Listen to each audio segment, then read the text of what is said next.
አሜሪካኖች በሁሉም መልኩ ማሸነፍ እንደሚችሉ ለዜጎቻቸው በእርግጠኝነት ይናገሩ እንጂ በጠላት ሜዳ ላይ ጦርነት መግጠም ቀላል እንዳልሆነ ልቡናቸው ያውቀዋል። ርዕሱ የኢትዮጵያዊው የአሜሪካ ወታደር እውነተኛ ታሪክ።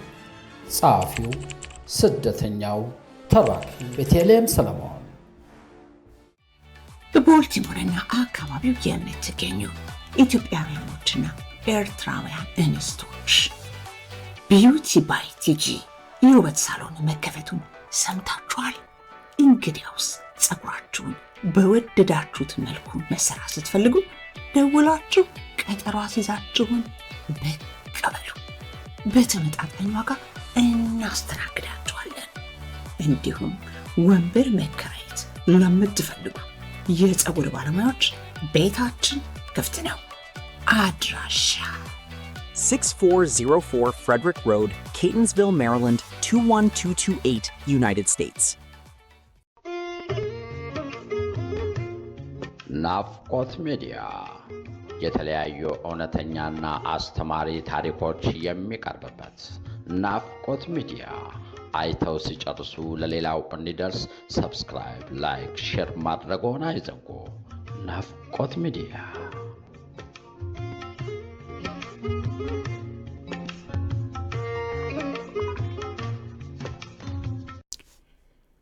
ቲቸር ሽመልስ ወደ ክፍል ሲገቡ ሲንጫጩ የነበሩ ተማሪዎች ጸጥ አሉ።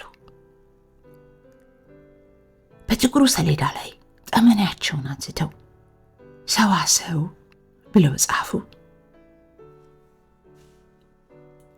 ስለ ሰዋሰው ደንብ ብዙ ካስረዱ በኋላ ጸጥ ብለው ሲያዳምጧቸው የነበሩትን ተማሪዎቻቸውን ለማሳተፍ ስለፈለጉ ጥሩ ተመኙ ጥሩ እንድታገኙ የሚል አባባል አለ። ለምሳሌ አሉና ዞር ሲሉ አይናቸው ውስጥ የገባችውን ተማሪ በሌባ ጣታቸው እየጠቆሙ ለምሳሌ አንቺ ስታድጊ ምን መሆን ነው የምትፈልጊው አሏት። ዶክተር አለች። የክፍሉ ተማሪዎች በህብረት ሳቁ።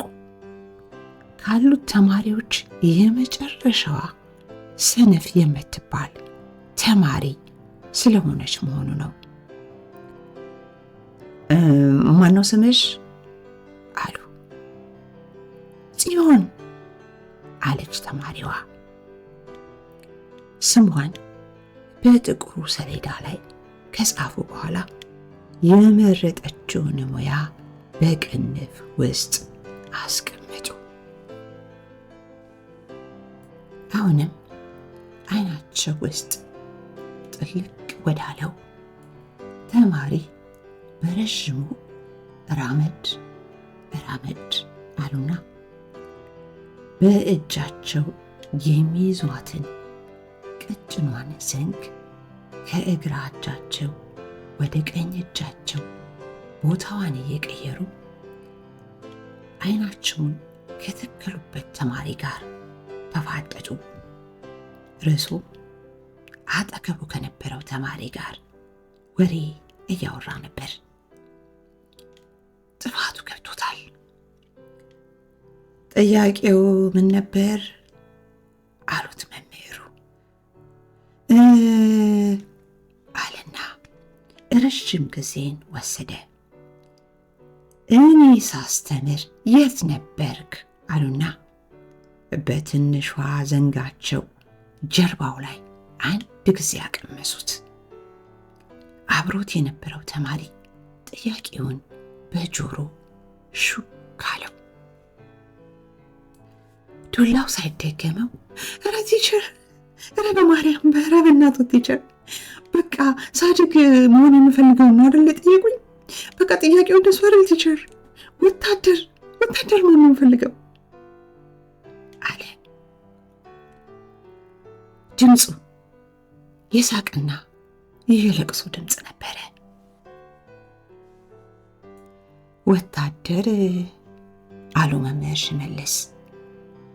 ከተነሱበት የሰዋሰው ርዕስ ወጡና በጣም የሚወዱትን ታናሽ ወንድማቸውን አስታወሳቸውና በክፍሉ መሃል ድርቅ ብለው ቀሩ። ከልጅነቱ ጀምሮ ውትድርና የተመኘ እሱን የሚያክል ልጅ አልነበረም። ልክ 18 ዓመት ሲሞላው ውትድርናን ተመዘገበ። መቼም ኢትዮጵያ ከጦርነት ተላቃ አታውቅም አይደል? በአንዱ ጦርነት ላይ ተሳተፈ።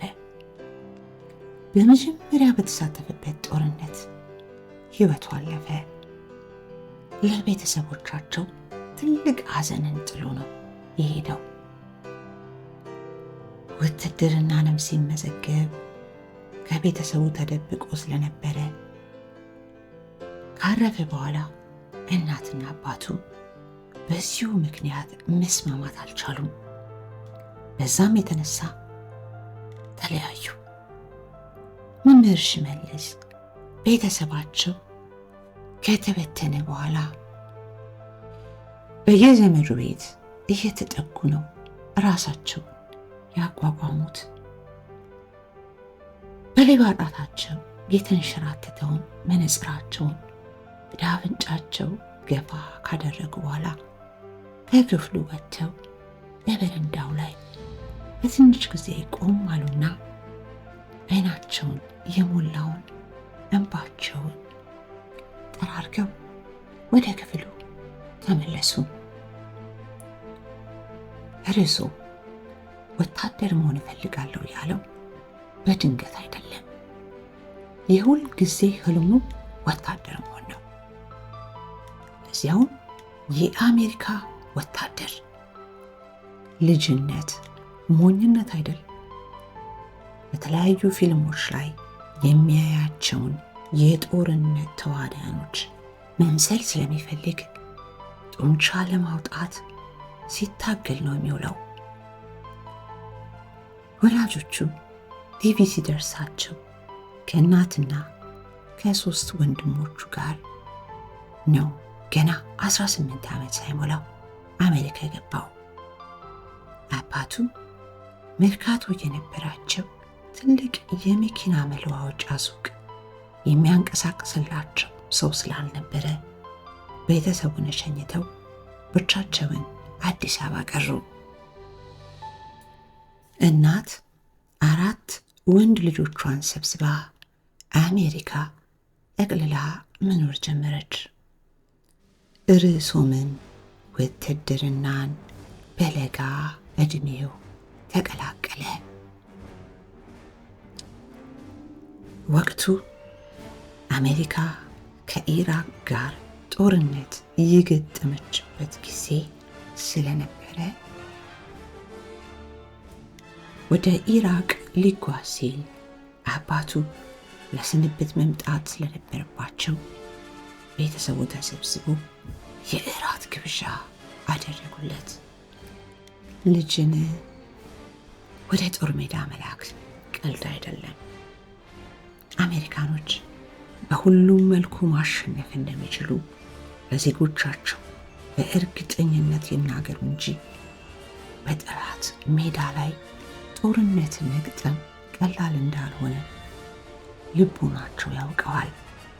ለዚያውም የእግረኛ ጦር። አብረውት የተጓዙት ወታደሮች በዕድሜ ክልል ተመሳሳዮች ናቸው። ማንነት የሚባል ነገር አለ አይደል? የሚዋጉላት ሀገር ለአንዷ አሜሪካ ቢሆንም ደረቱ ላይ የተጻፈ ስሙን ካዩ በኋላ የተለመደውን Where are you from የሚለው ተመሳሳይ ጥያቄ ይነሳለታል። ከኢትዮጵያ ነው የመጣሁት ይላቸዋል። ጥያቄው ሲደጋገም ግን ጥያቄ ፈጠረበት። መልኩ፣ የአነጋገር ቅላጼ ሁሉ እነሱን እንደማይመስል ይገባው የጀመረ ግን ከትግል ሜዳ ሳይደርስ ነው። ከልጅነቱ ጀምሮ ሲመኘው የነበረው ጡንቻ ማፈርጠም ተሳካ። በክንዱ ላይ ንቅሳትንም ተነቀሰ። የሚያደንቃቸውን የፊልም አክተሮችን በትክክል መሰላቸው። የቀረው ፊልሙን መተወን ነበር። ከአዛዦቻቸው የሚሰጣቸውን ትዕዛዝ እየተቀበሉ በባግዳድ መንደሮች ውስጥ አሰሳ ሲያደርጉና ሽምቅ ተዋጊዎች ጋር ሲዋጉ ይውላሉ። በሌሊትም እረፍት የለም። የወደቁ ወገኖቻቸውን ሲያስሱ ያድራሉ። በመነጋታው ደግሞ ለሌላ ውጊያ ይሰማራሉ። አብረውት የተጓዙ ጓዶች መሃል አንዳንዶቻቸው አካላቸው ሲጎደል፣ ዓይናቸው ሲጠፋ፣ ከዚህ ዓለም በሞት ሲሰናበቱ ርዕሱም ደረሰበት አንድም ነገር ግን አልነበረም። እልም ባለ በረሃ መሃል የሚደረገውን የማያቋርጥ ጦርነት ድምፅና የወደቁትን ጓደኞቹን ማየት ግን ካሰበው በላይ ሆኖበታል። የአሜሪካ ወታደሮች በሕይወት ሲለዩ ለቤተሰቦቻቸው ሰንደቅ ዓላማ በወታደር ተልዕኮ ነው መርዶ የሚረዱት። የርዕሱም ቤተሰቦች በራቸው በጠዋት በተንኳኳ ቁጥር ሰቀቀን ጨርሷቸው ሳለ በሰላም ወደ አሜሪካ ግዳጁን ጨርሶ ተመለሰ። ከግዳጅ የተመለሱ ወታደሮች ጎብኚ ይፈቀድላቸው እንጂ ከማህበረሰቡ ጋር ቶሎ እንዲቀላቀሉ ሕጉ ስለማይፈቅድ ቤተሰቡ ያለበት ቦታ ድረስ ሄደው ጎበኙት። ደስተኛ ያለመሆን፣ የጭንቀትና የብስጭት ስሜት ይነበብበት ስለነበር ከቤተሰቡ ነጥለው አባት ብቻውን ለማውራት ፈልገው ጨዋታ ጀመሩ። ልጃቸው የሚያውቁት ሰው አልነበረም። በብዙ መልኩ ተቀይሯል። ትንሽ ድምፅ ይረብሸዋል። ሳቁ ጠፍቷል። ለጨዋታ መነሻነት ይሆናሉ ያሏቸውን ነጥቦች ሁሉ ያበሳጩታል። እድለኛ ነህ ልጄ፣ በሰላም መመለስህ አሉ አባት። ለትንሽ ጊዜ ጸጥ ካለ በኋላ ባልመለስ ጥሩ ነበር አባዬ። ጦርነት ፊልም ነበር የመሰለኝ። ሳልሳተፍበት ሕፃናት ያለ ኃጢአታቸው፣ አረጋውያን ማምለጥ አቅቷቸው በበረሃ በሌሊት የሞተን የራስ ወገን በጠላት መንደር ውስጥ በአውሬ እየተበላ ማግኘት፣ የጥይት ድምፅ ቀን ከሌሊት ሲዘንብ ከማየት ተርፎ መመለስ አይምሰልህ አባቴ። ሌሊትም እንቅልፍ የለኝም፣ ቀንም እረፍት አላገኘሁም። ሐኪሙ የፒቲኤስዲ ተጠቂ መሆኔን ነግሮኛል አለ። Stress disorder, PTSD, is a mental health condition triggered by experiencing or witnessing a terrifying event. It often involves persistent, frightening thoughts and memories of the ordeal. Common symptoms: intrusive memories, recurrent, unwanted flashbacks or nightmares. እሱ ደግሞ ምንድን ነው አሉ አባት። አልገባቸውም። አባቴ ደስተኛ አይደለሁም። ስለምንም ነገር ትኩረት ማድረግ አልፈልግም። በቃ መመለሴን የጠላሁበት ምክንያቱ እሱ ነው። አባ መተኛትም ቁጭ ብሎ ጤና ነገር ማሰብን ለኔ አስቸጋሪ ነው አለ ርዕሱ። ሐኪሙ ይህ ችግር ከጦርነት ለሚመለሱ ወታደሮች ላይ የተለመደ እንደሆነ ነግሮኛል።